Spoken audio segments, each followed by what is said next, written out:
it's time.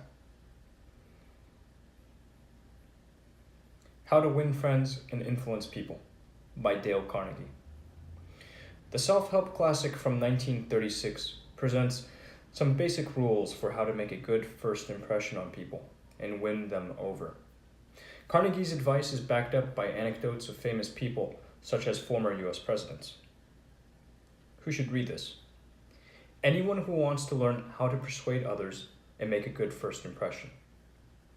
Employees, managers, consultants, teachers, basically anyone dealing with people. Who wrote the book? Dale Carnegie, born 1888, died 1955, was an American speaker and a consultant on communications and motivation. How to Win Friends and Influence People was the most successful of several books he published. It sold more than 15 million copies and is credited as being one of the first popular self-help books. What's in it for me? Learn the simple rules for being more popular and persuasive. Since How to Win Friends and Influence People was published in 1936, it has sold over 15 million copies. The advice contained within these blinks is deceptively simple, but remains as effective as ever. Just adhering to simple guidelines like smiling when meeting people and remembering their first name can help anyone become more likable and influential.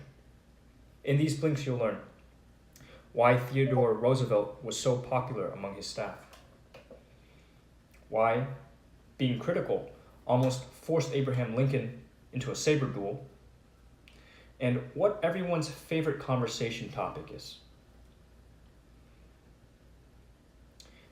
If you want to make a good first impression, smile. It is our actions, not our words, that show others what we think of them. Thus, when we meet someone new, the easiest way to say, "I like you and am very happy to meet you," is to smile. We humans are suckers for people who smile at us. If we meet someone new and see them smile, we tend to automatically like them as well. The smile of a baby, for example, immediately makes us feel warm and fuzzy inside, as does seeing a dog wag his tail like crazy because he's so happy to see us.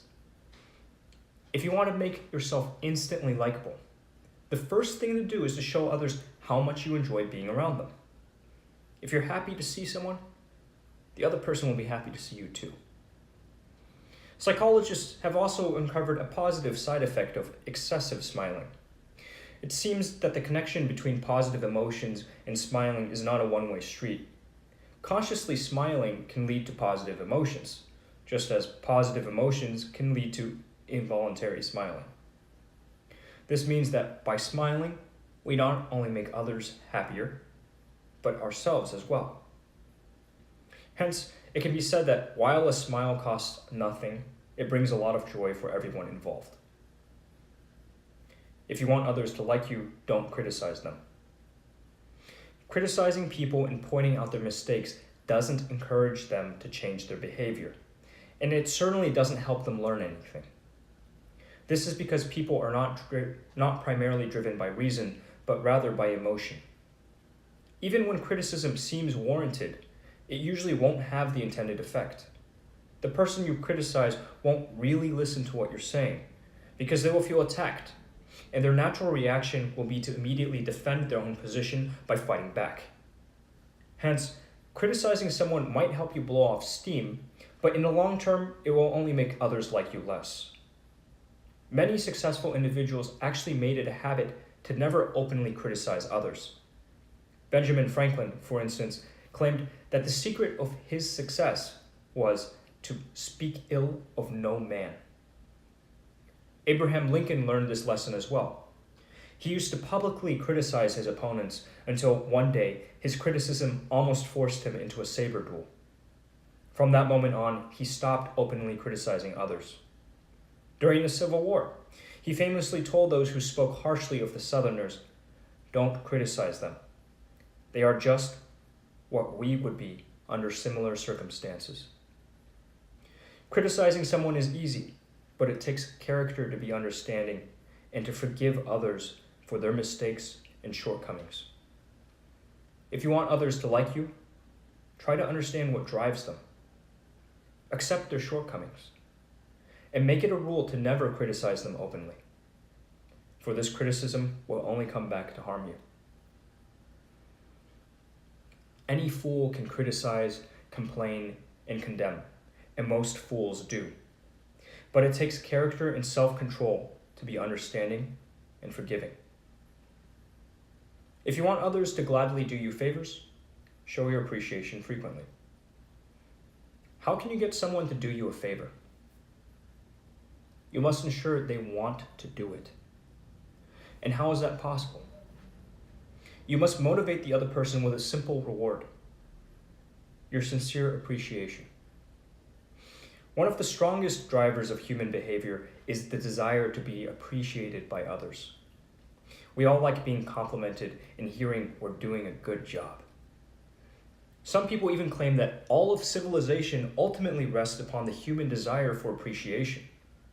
Our desire for approval and praise makes us climb the highest mountains, write novels, and found multi-million-dollar companies. So what can we learn from this? The possibility of receiving praise as a reward is a much stronger incentive than the threat of punishment for a bad job.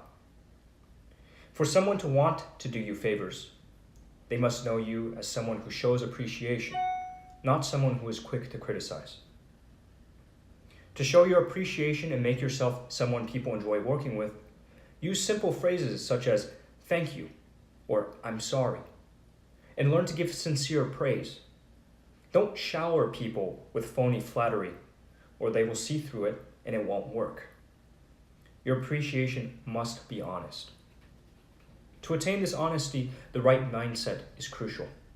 Try thinking like Ralph Waldo Emerson, who said that every person he met was superior to him in certain ways. So there was always something to learn from and appreciate in other people. If you take others seriously and treat them with respect, you'll find it easy to value their work and show them honest and sincere appreciation, and in turn, they will like you and enjoy working with you. If you want to be interesting yourself, be interested in others. We all love a good listener, especially when that person encourages us to speak about ourselves. All humans are naturally interested in themselves, and hence we're always happy to meet someone who shares this interest. So if you want to appear likable and interesting, don't talk, but listen. Ask others about themselves and encourage them to speak as much as they like. The secret of being interesting is simply to be interested. To really listen means giving the other person your full attention. Make a conscious effort to show that you're genuinely interested in learning about everything they have to say.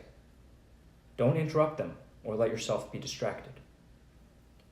Sigmund Freud was famous for his listening skills.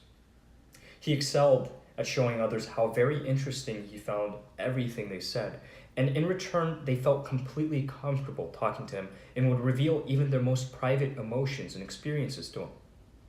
On the other hand, talking about yourself excessively, failing to listen to others, and constantly interrupting them when they are speaking will make others dislike you instantly. If you only talk about yourself, it indicates you're self-centered and care only for yourself, making you thoroughly unlikable to others. Therefore, to be more likable, try to be a good listener and encourage others to talk, especially about themselves.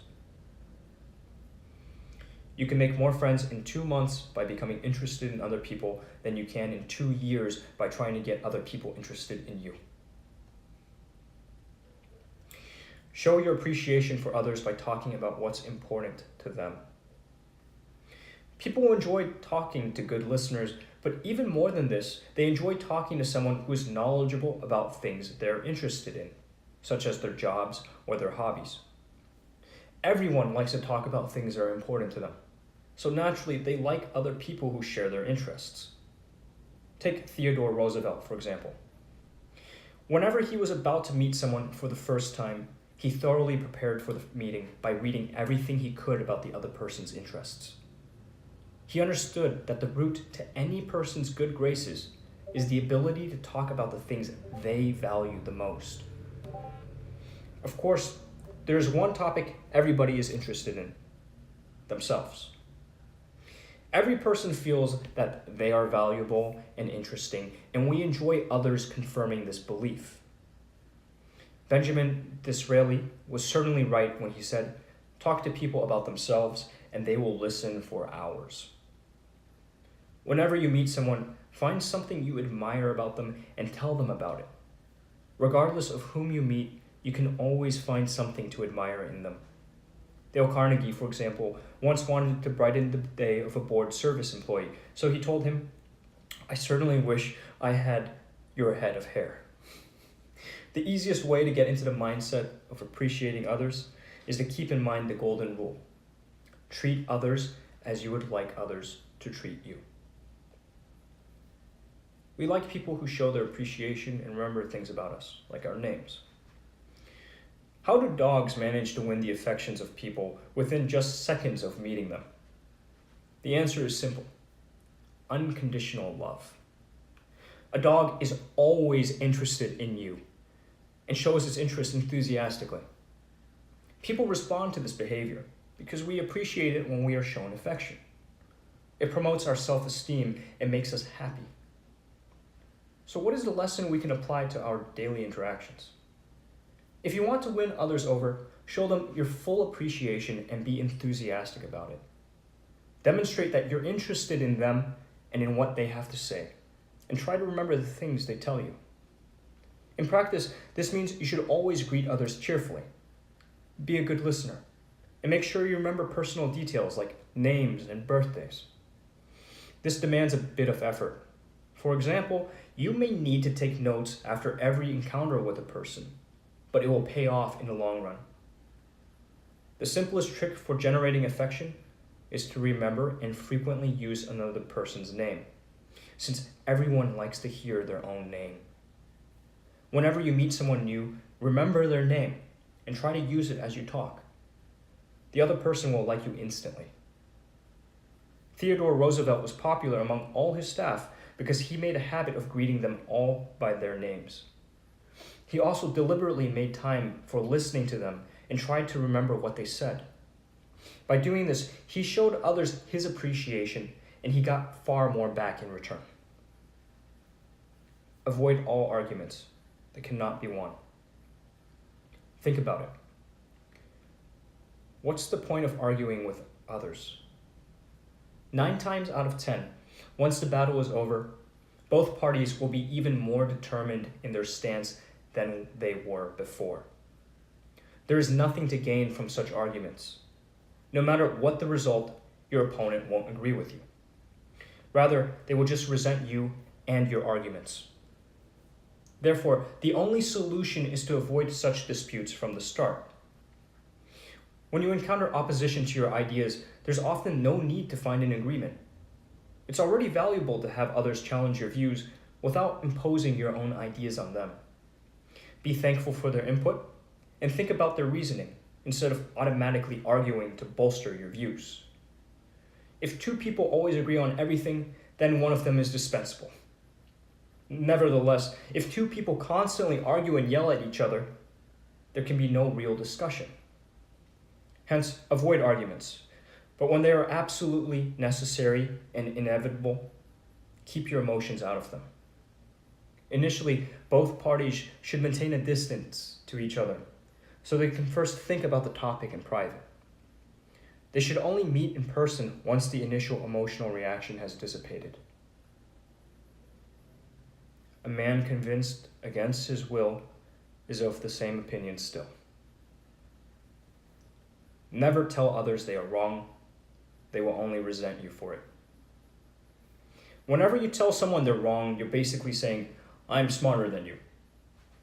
This is a direct attack on their self-esteem. Their feelings will be hurt and they will want to retaliate. In general, whenever you want to express your opposition to someone's opinions, never say things in absolute terms like, "It is clear that," or "obviously the case is," since this implies I'm smarter than you. Even if you do think you're smarter, never openly display this mentality to other people. To get the other person to reevaluate their view, it's much more effective to be humble and open-minded. For example, I thought differently, but I might be wrong. I've been wrong pretty often, so let's have a look at the facts again, together. If you frame your opposition like this, the other person is much less likely to become upset or to resent you before even hearing what you have to say. With a little luck, a soft approach will quickly turn opponents into allies, making it possible for you to change their opinions. Benjamin Franklin made it a habit to never openly oppose others. When speaking to others, he even banished certain expressions from his vocabulary, such as certainly and undoubtedly. He felt they were too rigid and reflected an unbending mindset. Rather, he used phrases like, I conceive, or I imagine. Whenever you are wrong, admit it immediately and clearly. We all make mistakes. Whenever you do and someone is about to berate you for it, there's a simple way to steal your opponent's thunder. Admit your mistake quickly and clearly. This can have an unexpected effect. Just a second ago, the other person was planning to bolster his own self-esteem by criticizing you, but the moment you admitted your guilt, the situation completely turned around. If the other person still wants to feel important, they must be generous and forgive you.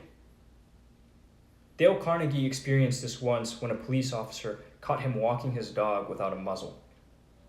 Even before the officer began to talk, Carnegie himself expressed how very, very sorry he was and how unacceptable his misdeed was. Normally, the officer might have been very critical and preachy, but thanks to this upfront admission of guilt, the officer did the opposite. He accepted Carnegie's apology and let him go without a fine. This approach also has another very positive side effect. Publicly criticizing yourself is much more pleasant than having to listen to others do it. Public self-criticism is also likely to make others think more highly of you. Anyone can defend themselves in the face of criticism, but it takes character to openly admit your weaknesses and shortcomings. To be convincing, get others to say yes as often as possible. If you want to persuade someone to change their opinion, never let them know this is what you mean to do. No one likes having to change their opinion. Hence, you must persuade them indirectly. First of all, try to win the other person over by being nice, polite, and patient with them. If you act aggressively and combatively, your opponent will stop listening and will feel the need to fight back and defend their position. To avoid this, always emphasize shared interests. Make it clear that both you and your opponent have the same goals. Never reveal your own views before ensuring the other person believes your interests are shared. Once the other person sees your goals as converging, the most effective way to persuade them of your views is to make them agree with you as often as possible. Build your argumentation by asking your opponent lots of small questions that can only be answered with a yes. The reasoning behind this approach, also known as the Socratic Method, is simple. The more yeses you get during a discussion, the greater the probability that you will also get a yes when you finally reveal your real position on the subject. By using the Socratic Method, you can even get people to agree with views they would have fiercely opposed only moments before. Final summary. The key message in this book: make sure others like you by smiling, listening, and showing your appreciation for them. This will make them more inclined to listen to you and do your favors. Or do you favors. Actionable advice: smile. The next time you meet someone new, make a conscious effort to smile at them as you're shaking hands. This greatly increases the chances you'll make a good first impression. And as everyone knows, first impressions count for a lot. Suggested further reading: Influence by Robert B. Cialdini. Influence, the Psychology of Persuasion, explains in detail the fundamental principles of persuasion that get us to say yes. including how they are used against us by compliance professionals like salesmen, advertisers, and con artists. Knowing these principles will allow you both to become a skilled persuader yourself and to defend yourself against manipulation attempts. To find these links, that's it. Oh, here we go.